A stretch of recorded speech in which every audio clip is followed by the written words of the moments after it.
போன பாட்டுல நம்ம பார்வதி தேவி பல்லக்குல ஏறி உட்கார்ந்த வரைக்கும் பார்த்தோம். சிவன் நந்தி தேவர் நம்ம சிவகணங்கள் உட்பட எல்லா பேரும் ஜோரா பார்வதியை கூட்டிட்டு அப்படியே போய்கிட்டு இருந்தாங்க. போறவங்க ஹர ஹர மகாதேவ் அப்படின்னு கோஷம் போட்டுக்கிட்டு இப்படி எல்லாரும் சேர்ந்து கைலாய மலைக்கு போய்கிட்டு இருக்காங்க. மாப்பிள்ளை வீட்டுக்காரங்களான தேவர்களும் சப்தரிசிகளும் ததீசி முனிவரோட அந்த ஆசிரமத்துக்கு போயிட்டாங்க. பல்லக்குள்ள இருக்கிற நம்ம பார்வதி தேவி இப்போ கொஞ்சம் அழுகாம சமாதானமாயிட்டே இருக்காங்க. இப்படி எல்லாரும் கைலாய மலையை நோக்கி போய்கிட்டு இருக்க திடீர்னு பல்லக்குள்ள இருக்கிற நம்ம பார்வதி தேவிக்கு ஏதோ ஒரு யோசனை ஏற்படுது. திடீர்னு அவங்க சேவர்கள் கிட்ட பல்லக்க நிறுத்துங்கன்னு சொல்றாங்க. அவங்களும் பல்லக்க நிறுத்த நம்ம பார்வதி தேவி பல்லக்குள்ள இருந்து வெளியில வராங்க. இத பாக்குற நம்ம சிவன் என்ன ஆச்சுடா நம்ம டார்லிங் அப்படிங்கிற மாதிரி பார்வதி கிட்ட போய் விசாரிக்கிறார். என்ன ஆச்சு பார்வதிங்கிறாரு. அதுக்கு நம்ம பார்வதி தேவியோ நான் ஒரு கடனாளி மகாதேவா, அந்த கடனை நிவர்த்தி செஞ்சுட்டு தான் நான் கைலாய மலைக்கு வருவேன்னு சொல்றாங்க. இத கேக்குற நம்ம சிவனுக்கு என்ன கடன் பார்வதி, எந்த கடனை பத்தி நீ பேசுற, எதை நீ நிவர்த்தி செய்யணுங்கிற. பார்வதி தேவியோ என்னோட முன்ஜென்மத்தோட கடன், என்னோட அப்பா தட்சனுக்கு நான் கடனாளி ஆயிட்டேன், நம்மளோட கல்யாணம் முழுமையடைறதுக்காக நாம அவரோட கடன்ல இருந்து நிவர்த்தி அடைஞ்சுதான் ஆகணும்னு சொல்றாங்க. சிவனும் பார்வதி தேவியை பார்த்து சிரிச்சுட்டு நந்தி பக்கம் திரும்பி அவரை கூப்பிட்டுட்டு நந்தி நம்ம சிவகணங்களை கூட்டிட்டு நீ கைலாய மலைக்கு கிளம்பி போ, நானும் பார்வதியும் சீக்கிரமா கைலாய மலைக்கு பின்னாடியே வந்துடுறோம், எங்களுக்கு ஒரு முக்கியமான வேலை இருக்கு அப்படின்னு சொல்லி இந்த குரூப் அப்படியே ரெண்டா பிரியுது. அப்புறம் நம்ம சிவனுக்கு அன்பளிப்பாக கிடைத்த அந்த சிவன் சிலையை நந்தி தேவத்தை கொடுத்து நந்தி இதை நீ பத்திரமா உன் கூடவே வச்சுக்கோன்னு சொல்றேன். நந்தியும் உங்க உத்தரவுப்படியே பிரபு, எங்களுக்கும் கைலாய மலைக்கு நீங்க வரும்போது உங்களை வரவேற்கிறதுக்காக அலங்காரம் செய்யறதுக்காக டேங்க் அடைச்ச மாதிரியும் இருக்கும், நல்லது அப்படின்னு சொல்லிட்டு வாங்கிக்கிறேன். சோ நம்ம நந்தியும் சிவகணங்களும் அங்க இருந்து கைலாய மலைக்கு கிளம்ப இந்த பக்கம் சிவனும் பார்வதியும் நம்ம சிவன் ஸ்தாபிச்ச எல்லா சக்தி பீடங்களுக்கும் போயிட்டு கடைசியா காசியில இருக்கிற சக்தி பீடத்துக்கு போறாங்க. அங்க நம்ம பார்வதி தேவி சக்தி பீடத்துக்கு பூசை செஞ்சு வழிபட்டு அவங்களோட காதுல இருக்கிற ஒரு கம்மலை கலட்டி வைக்கிறாங்க. எதுக்குடா கம்மலை கலட்டி வைக்கிறாங்கன்னு பார்த்தா நம்ம பார்வதி தேவிய அதுக்கு பதிலும் சொல்றாங்க. நான் சதியா இருந்தப்போ சுதர்சன சக்கரம் என்ன துண்டு துண்டா வெட்டி என்ன பிண்டங்களாக மாத்துச்சு, விஷ்ணு பகவானோட சுதர்சன சக்கரம். அப்போ காசியில என்னோட கட்ட விரலோட சேர்ந்து என்னோட ஒரு கம்மல் இங்க விழுந்துருச்சு. ஒரு கம்மல் மட்டும் தனியா இருக்க கூடாது, அது சக்தி பீடத்தை முழுமையடையாம வச்சுக்கிறோம், அதனாலதான் என்னோட இன்னொரு கம்மலை இங்க கலட்டி வைக்கிறேன். இப்போ சக்தி பீடம் முழுமை அடைஞ்சிருச்சுன்னு சொல்றாங்க. இத கேக்குற நம்ம சிவனும் நீ சொல்றது சரிதான் பார்வதி, இனிமே இந்த சக்தி பீடத்துக்கு வந்து யாரெல்லாம் பூஜை செய்யறாங்களோ அவங்க எல்லாருக்கும் என்னோட அருள் மட்டும் இல்லாம நம்ம ரெண்டு பேரோட அருளும் கிடைக்கும்னு வாழ்த்துறாரு. இப்படி இவங்க இங்க பேசிக்கிட்டு இருக்க திடீர்னு ஒரு குரல், நம்ம தட்சனோட குரல், சதி சதி அப்படின்னு அவர் கூப்பிடுற அந்த குரல் பார்வதி தேவிக்கு கேக்குது. அந்த குரலை கேட்ட உடனேவே நம்ம பார்வதி தேவி அவங்க அப்பா தட்சனோட குரல் கேட்ட அந்த திசையை நோக்கி ஓடுறாங்க. இந்த பக்கம் நம்ம பார்வதி தேவி அவங்க அப்பாவை நோக்கி ஓட, அந்த பக்கம் ஆட்டு தலையோட நம்ம தட்சன் பொண்ணை நோக்கி ஓட ஒரே பாச போராட்டம் ஆயிடுது. ஒரு வழியா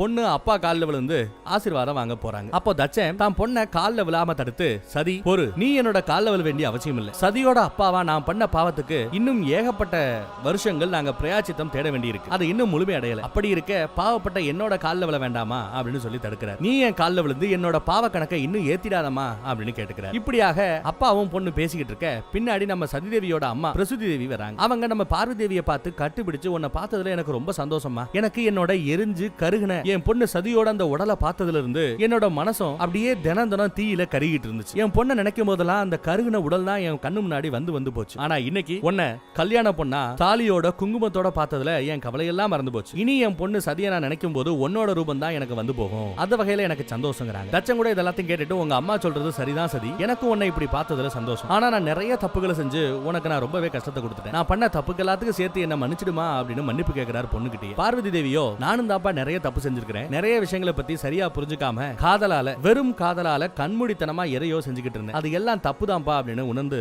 அவங்களும் பேசுறாங்க. அதுக்கு நம்ம தச்சன் நானும் சிவன் மேல நீ வச்சிருந்த அந்த காதலை சரியா புரிஞ்சுக்கவே இல்லமா, அது மட்டும் இல்லாம சிவன் மேல நான் வச்சிருந்த அந்த வெறுப்பு கொஞ்சம் அதிகமாயிடுச்சு, கடவுளையே நான் கல்லா பார்க்க ஆரம்பிச்சேன், எதிரியா பார்க்க ஆரம்பிச்சேன், அந்த ஈசனை பத்தி இப்ப நான் நல்லபடியா புரிஞ்சுக்கிட்டேன், எந்த கல்யாணமான என்னோட பொண்ணை எரிஞ்ச கறிக்கட்டையா நான் பார்த்தேனோ அதே பொண்ணு இப்போ மறுபடியும் ஒரு கல்யாணமான பொண்ணா என் முன்னாடி வந்து நிக்கிறேன், ரொம்ப சந்தோஷம்னு சொல்றாரு. அப்ப நம்ம பார்வதி தேவி வாங்கப்பா என் கூட, நானே உங்களோட மாப்பிள்ளையான சிவன் கிட்ட கூட்டிட்டு போறேன்னு சொல்றாங்க. அதுக்கு தச்சன் நீ என்ன மறுபடியும் அப்பான்னு கூப்பிடுறத கேட்கறதுக்கு எனக்கு ரொம்ப சந்தோஷமா இருக்குமா அப்படிங்கிறார். பிரசுதி தேவியும் ஆமா பார்வதி, நீ எங்களை மறுபடியும் அப்பா அம்மான்னு கூப்பிட்டு பெத்தவங்களான எங்களை எங்க மேல வச்சிருந்த அந்த பாசத்தை நீ மறுபடியும் உணர்த்திட்ட, சொல்ல போனா இந்த உலகமே எங்களை பார்த்து இப்பேற்பட்ட ஒரு கொடூரமான தாயின் தகப்பனை இருக்க முடியுமா அப்படின்னு எங்களை கலங்கம் சொல்லிக்கிட்டு இருந்தாங்க, அந்த கலகத்தை இப்ப தொடச்சிட்ட அப்படின்னு சொல்லி வருத்தப்படுறாங்க, சந்தோஷப்படுறாங்க. அதெல்லாம் இருக்கட்டும், வாங்க வந்து உங்க மாப்பிள்ளை மகாதேவரை பார்த்து பேசுங்க அப்படின்னு சொல்லி அப்பா அம்மாவை கூப்பிடுறாங்க. அதுக்கு அப்பா இல்லம்மா, அவரை சந்திக்கிறதுக்கான அந்த துணிச்சல் என்கிட்ட இல்ல, என்னெல்லாம் சொல்லி அந்த சிவனை நான் அவமானப்படுத்திருப்பேன், இப்போ எந்த மூஞ்சியை வச்சுக்கிட்டு அவரை நான் போய் பாக்குறது அப்படின்னு சொல்லி வருத்தப்படுறாரு. அதுக்கு பார்வதி தேவியோ இல்லப்பா,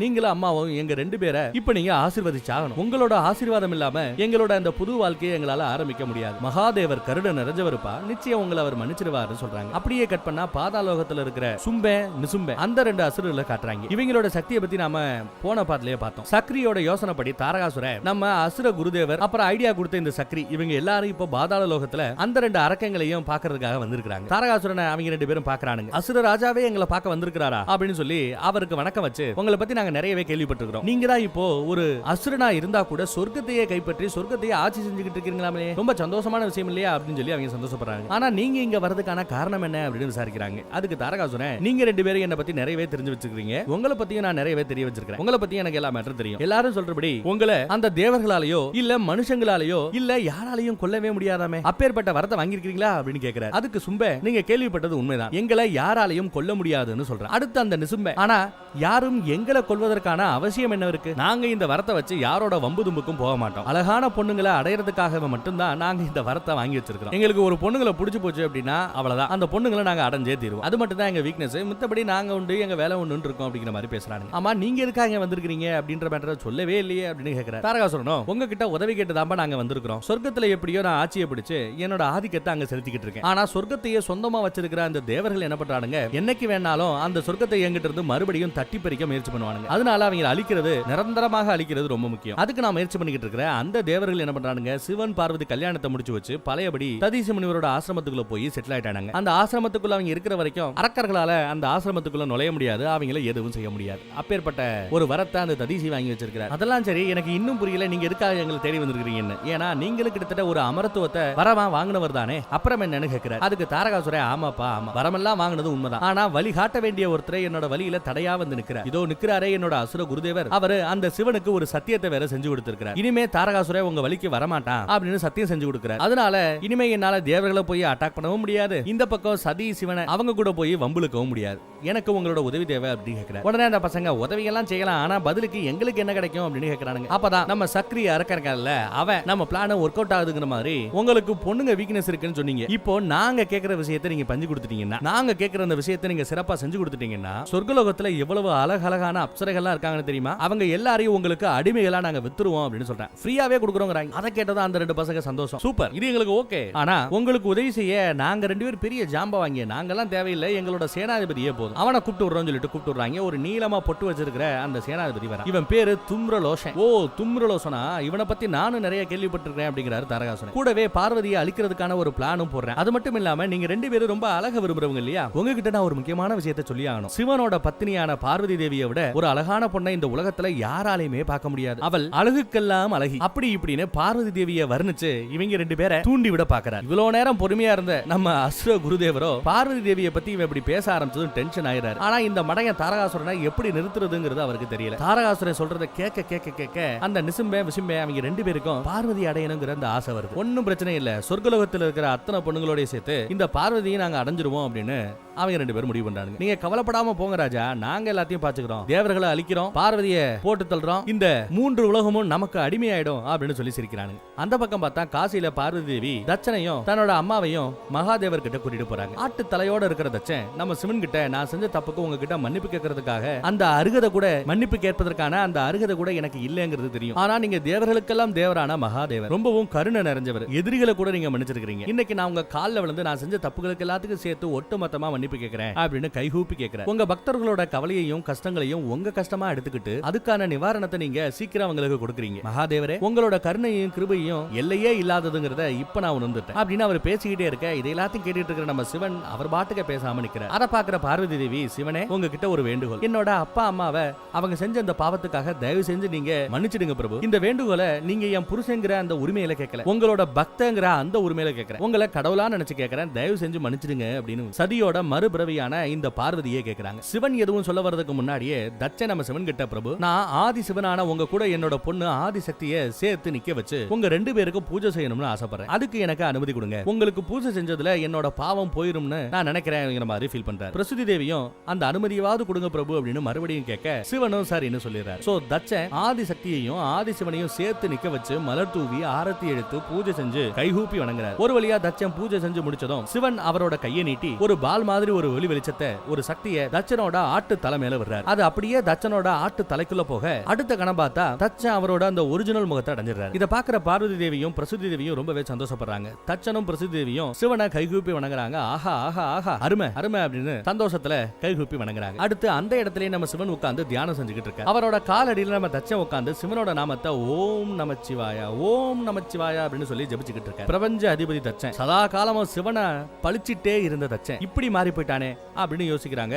இந்த காட்சியை பாக்குற மத்தவங்க. அம்மா பொண்ணுகிட்ட அப்ப சொல்றாங்க, பிரபஞ்ச அதிபதி தச்சனோட எண்ணங்களும் மகாதேவரோட எண்ணங்களும் எப்படி எதிரும் புதிருமா ஒரு காலத்துல இருந்தது தெரியுமா? இன்னைக்கு இவங்க ரெண்டு பேரோட உறவு எதிரும் புதிருமா இருந்தவங்க, எதிரிகளா இருந்தவங்க இப்போ ஒரு கடவுளாவும் பக்தனாவும் மாறி போயிட்டாங்க பாருங்க அப்படிங்கிற மாதிரி சொல்லி அம்மா சந்தோஷப்படுது. பார்வதி தேவியும் ஆமாமா நீங்க சொல்றது ரொம்பவே சரிமா அப்படின்னு சொல்றாங்க. அடுத்து பிரசுதி தேவி நம்ம பார்வதி தேவி கிட்ட உங்ககிட்ட ஒன்னு சொல்லணும் பார்வதி அப்படின்னு பேச ஆரம்பிக்கிறாங்க. இப்பதான் உன்னோட கல்யாண வாழ்க்கை ஆரம்பமாக போகுது. இவ்வளவு காலம் நீ பயங்கரமான கடும் தவம் புரிஞ்சு முயற்சி பண்ணி அதுக்கப்புறம் தான் அந்த மகாதேவரை நீ அடைஞ்சிருக்கிற, ஒன்னு சேர்ந்திருக்கிறீங்க. ஆனா உன்னோட இந்த கல்யாண வாழ்க்கை முழுமை அடைகிறதுக்காக நீங்க ரெண்டு பேரும் இன்னும் நிறைய நெருக்கமாக வேண்டியது ரொம்பவே முக்கியம். அதுக்கு உங்களுக்கு தேவை தனிமை. அதனால கைலாய மலைக்கு போறதுக்கு முன்னாடி தாருகாவனத்துக்கு போயிட்டு போங்க.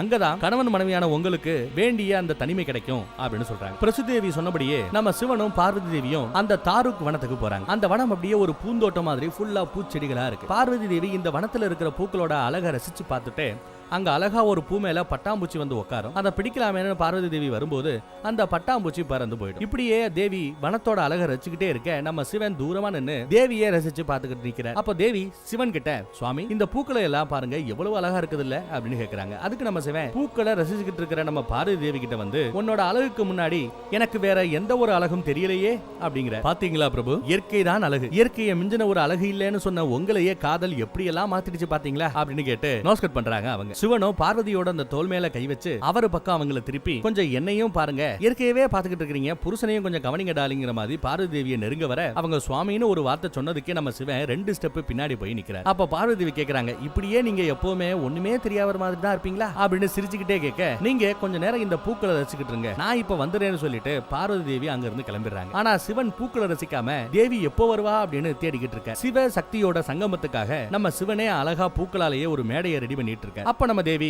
கையில சிவன் சாப்பிடுறதுக்காக பழங்கள் எல்லாத்தையும் எடுத்துட்டு அங்க வராங்க. நம்ம சிவன் அந்த பழங்கள் இருக்கிற அந்த கூடையை வாங்கி வச்சுட்டு பார்வதி தேவியை கூட்டிட்டு போய் ஒரு இடத்துல உட்கார வச்சு சிவனும் அவங்க பக்கத்திலேயே போய் உட்கார்ந்து பார்வதி தேவியோட மாங்கல்யத்தை தவிர அவங்க போட்டிருக்கிற மத்த ஆபரணங்கள் எல்லாத்தையும் கலட்டி விட்டு மல்லிகை பூக்களாலேயே பார்வதி தேவியை அலங்கரிக்கிறார் சிவன். அடுத்து ஆசையோட நம்ம சிவன் பார்வதி தேவியோட கன்னத்தை தொடவர பார்வதி தேவி வெக்கப்பட்டுக்கிட்டே அங்க இருந்து ஓடிடுறாங்க. அடுத்து தேவி கிட்ட அவர் போய் அவங்களை அப்படியே அணைச்சு அவரே தான் கையால ரெடி பண்ண அந்த பூக்களால அலங்கரிக்கப்பட்ட அந்த மேடைக்கு கூட்டிட்டு போறார். இப்படியா நம்ம சிவ சக்தியோட சங்கமம் அருமையா நடந்துகிட்டு இருக்கிற அந்த நேரத்துல திடீர்னு யாரோ தேம்பி தேம்பி அழுகிற சத்தம் கேக்குது. அந்த சத்தத்தை கேட்ட பார்வதி தேவி அப்படியே பயந்து போய் அந்த பூ மேடையில இருந்து அப்படியே எந்திரிக்கிறாங்க. எந்திரிச்சவங்க யாரோ தேம்பி தேம்பி அழுகுறாங்கன்னு சொல்றாங்க. அதுக்கு நம்ம சிவன், யாரு பார்வதி அழுகிறது, எனக்கு எதுவும் கேட்கலையேங்கிற. ஆனா பார்வதி தேவியோ, இல்ல சுவாமி இந்த வனத்துல வேற யாரோ இருக்காங்க, அவங்க பயங்கரமா அழுதுகிட்டு இருக்காங்க, நான் போய் யாரு என்னன்னு பாத்துட்டு வரேன் சுவாமி, இல்லைன்னா என்னோட மனசு ஆறவே ஆறாது, அப்படியே கவலையோட இருக்கும், அதனால நம்மளோட சங்கமமும் கடினமா போயிடும் அப்படின்றாங்க. இதை கேட்ட சிவனும், சரி போயிட்டு வா பார்வதி, நீ போகணும்னு ஆசைப்பட்டா கண்டிப்பா போகலாம்னு சொல்லிட நம்ம பார்வதி தேவியும் என்ன சத்தம் யார் அடுகிறதுன்னு பார்க்க போயிடுறாங்க.